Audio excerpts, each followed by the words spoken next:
ಬಂಧುಗಳೇ, ಇನ್ನು ಮುಖ್ಯಮಂತ್ರಿಗಳು ಮಾತಾಡಿದ್ದಾರೆ. ಒಳ್ಳೆ ಶಾಮಿಯಾನ ಮಂಜಣ್ಣ ಹಾಕ್ಸವನೆ. ಮಂಜಣ್ಣನ ಬಗ್ಗೆ ಮಾತಾಡ್ತಾ ಇದ್ದೀರಿ. ನಮಗೂ ನೋವಿದೆ, ಆತ ಸೋತಿದ್ದಾನೆ.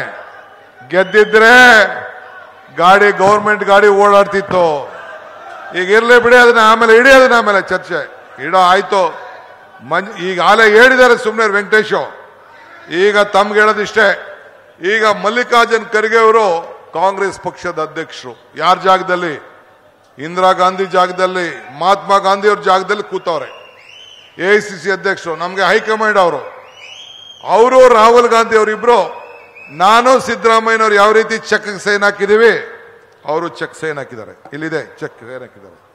ನಿಮ್ಗೆಲ್ಲ ಕಾರ್ಡ್ ಕಳ್ಸಿಕೊಡ್ತೀನಿ, ನಾನು guarantee card ಕಳ್ಸಿಕೊಡ್ತೀನಿ.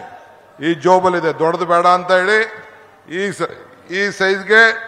Ramu fish hatchery ಮೂಲಕ ವರ್ಷಕ್ಕೆ 16 ಲಕ್ಷ ಲಾಭ ಗಳಿಸ್ತಿದ್ದಾರೆ. ನೀವು ಕೂಡ ಅವರಿಂದ ಕಲಿಬೇಕಾ? ಅವ್ರ ಜೊತೆ ವಿಡಿಯೋ ಕಾಲ್ ನಲ್ಲಿ ಮಾತಾಡಬೇಕಾ? ಈಗಲೇ ಫ್ರೀಡಮ್ ಆಪ್ ಡೌನ್ಲೋಡ್ ಮಾಡಿ. ಈ ಗ್ಯಾರಂಟಿ ಕಾರ್ಡ್ ಬರ್ತದೆ, ಗ್ಯಾರಂಟಿ ಕಾರ್ಡ್ ಬರ್ತದೆ. ಏನದು ಗ್ಯಾರಂಟಿ ಕಾರ್ಡು? 24,000 ಇಲ್ಲಿದೆ, 24,000. ಈಗ ನಾವು ಕೊಡ್ತಾ ಇರೋದು ಗೃಹಲಕ್ಷ್ಮಿ. ಆರೆ ಖರ್ಗೆ ಸಾಹೇಬ್ರು, ಅವರು ರಾಹುಲ್ ಗಾಂಧಿ ಸಾಹೇಬ್ರು ಏನ್ ತೀರ್ಮಾನ ಮಾಡವ್ರೆ? ಭಾಗ್ಯದ ಲಕ್ಷ್ಮಿ ಬಾರಮ್ಮ ನಮ್ಮಮ್ಮ, ಭಾಗ್ಯದ ಲಕ್ಷ್ಮಿ ಬಾರಮ್ಮ ಅನ್ಬಿಟ್ಟು ವರ್ಷಕ್ಕೆ 1 ಲಕ್ಷ ರೂಪಾಯಿ. ಎಷ್ಟು? 1 ಲಕ್ಷ ಮಹಿಳೆಯರಿಗೆ. ಈ ಚಾನ್ಸು ಬಿಜೆಪಿ ಕೊಡ್ತಾರಾ? ಮೋದಿ ಗ್ಯಾರಂಟಿ ಕೇಳಬೇಕು. ಏನ್ ಮೋದಿ ಗ್ಯಾರಂಟಿ? ಭಾವನೆ. ನಮ್ ಗ್ಯಾರಂಟಿ ಏನು? ಬದುಕು. ಅವರು ಬರೀ ಭಾವನೆ, ನಮ್ದು ಬದುಕು. ಬದುಕು ಮುಖ್ಯನಾ ಭಾವನೆ ಮುಖ್ಯನಾ? ಬದುಕು ಮುಖ್ಯ.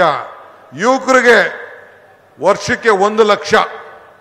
ಆಮೇಲೆ ರೈತರಿಗೆ ಸಮಾನತೆ ಬೆಲೆಗೆ ಸಾಲ ಮನ್ನಾ, ಇವೆಲ್ಲ ಕೂಡ ಚಿಂತೆ ಮಾಡ್ತೀವಿ ಅಂತೇಳಿ ಮಾಡಿ. ಯಾಕೆಂದ್ರೆ ರೈತಂಗೆ ಸಂಬಳ ಇಲ್ಲ, ರೈತಂಗೆ ಪ್ರಮೋಷನ್ ಇಲ್ಲ, ರೈತಂಗೆ ಪೆನ್ಷನ್ ಇಲ್ಲ, ರೈತಂಗೆ ಲಂಚ ಇಲ್ಲ, ರೈತಂಗೆ ರಿಟೈರ್ಮೆಂಟ್ ಇಲ್ಲ.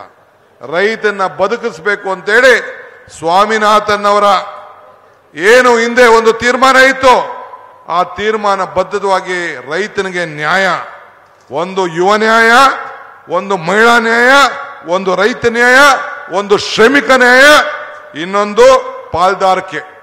ಎಲ್ಲ ಸಮಾಜದವರು, ಎಲ್ಲ ವರ್ಗದವ್ರಿಗೂ. ಇದಲ್ಲದೆ ಪ್ರತಿಯೊಬ್ಬರಿಗೂ ಕೂಡ 25 ಲಕ್ಷ ರೂಪಾಯಿವರೆಗೂ ಇನ್ಸೂರೆನ್ಸು. ಯಾವ ಹಾಸ್ಪಿಟ್ಲ್ಗೆ ಹೋದ್ರೂ ಕೂಡ ದುಡ್ಡು ಕಟ್ಟಂಗಿಲ್ಲ. ಇದು ಯಾರ್ದು? ಕಾಂಗ್ರೆಸ್ ಪಾರ್ಟಿಯ ಕಾರ್ಯಕ್ರಮ, ಕಾಂಗ್ರೆಸ್ ಪಾರ್ಟಿಯ ಕಾರ್ಯಕ್ರಮ. ಈಗ ನೋಡಿ, ಎಷ್ಟೋ ಜನ ಬಿಜೆಪಿ MLAಗಳು ಲೀಡ್ಗಳಾಗಿದ್ದವರು, ನಾನು ಪೇಪರ್ ನೋಡಿದೆ ಇಲ್ಲಿ, ಆ ಸುನೀಲ್ ಕುಮಾರ್ ಅವರು ಹೇಳೋನೆ ಒಳ್ಳೆ ಸ್ಕೀಮ್ ಕೊಟ್ಬಿಟ್ಟಿದ್ದಾರೆ ಅಂತ, ಒಳ್ಳೆ ಏಟ್ ಕೊಟ್ಬಿಟ್ಟಿದ್ದಾರೆ ಅಂತ. ನಾನು ಸರ್ವೆ ಮಾಡಿಸಿ ನೋಡಿದ್ದೀನಿ, ಯಾವ ಮೋದಿ ಅಲೆನೂ ಇಲ್ಲ. ಎಲ್ಲರೂ ಇದ್ದಾರೆ ಮೋದಿ ಅಲೆ? ಮೋದಿ ಅಲೆ ಇದೆಯಾ? ಇಲ್ಲಿ ಏನಾರು ಇಂಥ ಗ್ಯಾರಂಟಿ ಏನಾರು ಮೋದಿ ಕೊಟ್ಟಿದಾರಾ? ನಿಮ್ಮ ಬದುಕಿಗೆ ಏನಾರು ಬದಲಾವಣೆ ತಂದಿದಾರಾ? ಯಾವುದು ಇಲ್ಲ. ಇನ್ ಯಾಕೆ ಕೊಟ್ಟವ್ರಿಗೆ ಹೇಳಬೇಕು? ಓಲೆ ಅವ್ರ ಅಭ್ಯರ್ಥಿ ನಿಲ್ಸೋರಲ್ಲ, ಪ್ರತಾಪ್ ಸಿಂಹ ಬಂದು ಅಲ್ಲಿ ಇಲ್ಲಿ ತಾಲೂಕು ಆಫೀಸು BDO ಆಫೀಸಲ್ಲೆಲ್ಲ ಗಲಾಟೆ ಮಾಡ್ತಿದ್ದ. ಈಗ ಅವ್ರ ಕ್ಯಾಂಡಿಡೇಟ್ ಬರಕ್ ಆಯ್ತದ? ಬತ್ತಾರ? ಆದ್ರೆ ನಿಮ್ಮ ಕ್ಯಾಂಡಿಡೇಟು ಯಾರು ನಾವು ನಿಲ್ಸಿದ್ದೀವಿ, ನಿಮ್ಮ ಮನೆಯ ಸೇವಕನಾಗಿ ದುಡಿತಾನೆ. ಇದನ್ನು ಗಮನದಲ್ಲಿ ಇಟ್ಕೊಳ್ಳಿ. ಇವತ್ತು ಇಡೀ ರಾಜ್ಯದಲ್ಲಿ 20ಕ್ಕೂ ಹೆಚ್ಚು ಸೀಟು ಈ ರಾಜ್ಯದಲ್ಲಿ ಕಾಂಗ್ರೆಸ್ ಸೀಟ್ ಬರೋದು ಖಚಿತ. ನಿಮ್ಮ ಗೆಲುವು ನಿಶ್ಚಿತ. ಇಡೀ ದೇಶದಲ್ಲಿ ಯಾವ ಕಾರಣಕ್ಕೂ ಮೋದಿ ಅಲೆ ಇಲ್ಲ. ಇನ್ ಬಿಡಿ, ಅಧಿಕಾರ ದುರುಪಯೋಗ ಬಗ್ಗೆ ನಾನು ಬೇರೆ ಕಡೆ ನಾನು ಮಾತಾಡ್ತೀನಿ. ತಾವೆಲ್ಲ ಹೇಳಬೇಕು. ತಮ್ಮ ಇವತ್ತು ಮಹಿಳೆಯರಿಗೋಸ್ಕರ ಕಾಂಗ್ರೆಸ್ ಪಕ್ಷ ಅನೇಕ ಕಾರ್ಯಕ್ರಮ ನಾ ಸರ್ವೆ ಮಾಡಿಸಿದ್ದೀನಿ.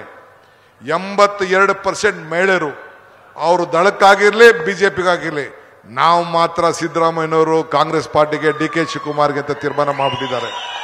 ಯಾರೋ ಮಹಿಳೆಯರು, ನೀವು ಗಂಡಸರು, ನೀವು ಬಿಗಿಯಾಗಿರಿ. ಆಮೇಲೆ ನೀವು ಹೆಚ್ಚು ಕಮ್ಮಿ ಮಾಡಬೇಡಿ. ಹೇಳಿ ನಮ್ಮ ಅಭ್ಯರ್ಥಿಗೆ, ಸಜ್ಜನಿಕೆ ಸರಳ ಅಭ್ಯರ್ಥಿಗೆ ಈಗ ಮಂಜಣ್ಣ ಗೌರವ ಬರ್ಬೇಕು ತಾನೆ? ಬರ್ಬೇಕಾದ್ರೆ ಏನ್ ಮಾಡಬೇಕು? 50,000 ಅಂತರದಲ್ಲಿ ಗೆಲ್ಲಿಸಬೇಕು. ಮುಂದಕ್ಕೆ ದಳ ಇರುವುದಿಲ್ಲ. ನಾನು ದಳದ ಕಾರ್ಯಕರ್ತರಿಗೂ ಮನವಿ ಮಾಡ್ಕೊಳ್ತೀನಿ, ಟೈಮ್ ವೇಸ್ಟ್ ಮಾಡ್ಕೊಳಕ್ ಹೋಗಬೇಡಿ. ಕುಮಾರಣ್ಣ ನಿಮ್ಮ ಪಾರ್ಟಿ ಮಾರಾಗೋಯ್ತು, ಅಡ ಇಟ್ಟಾಗೋಯ್ತು, ಬನ್ನಿ ಸೇರ್ಕೊಳ್ಳಿ, ಈ ಹಸ್ತಕ್ಕೆ ಬೆಂಬಲ ಕೊಡಿ. ಯಾವುದಕ್ಕೆ? ನಿಮ್ಮ ಹಸ್ತಕ್ಕೆ ಬೆಂಬಲ ಕೊಡಿ. ಇಷ್ಟು ಹೇಳಿ ನನ್ನ ಮಾತನ್ನು ಮುಗಿಸ್ತೇನೆ. ಜೈ ಹಿಂದ್, ಜೈ ಕರ್ನಾಟಕ ಮಾತೆ.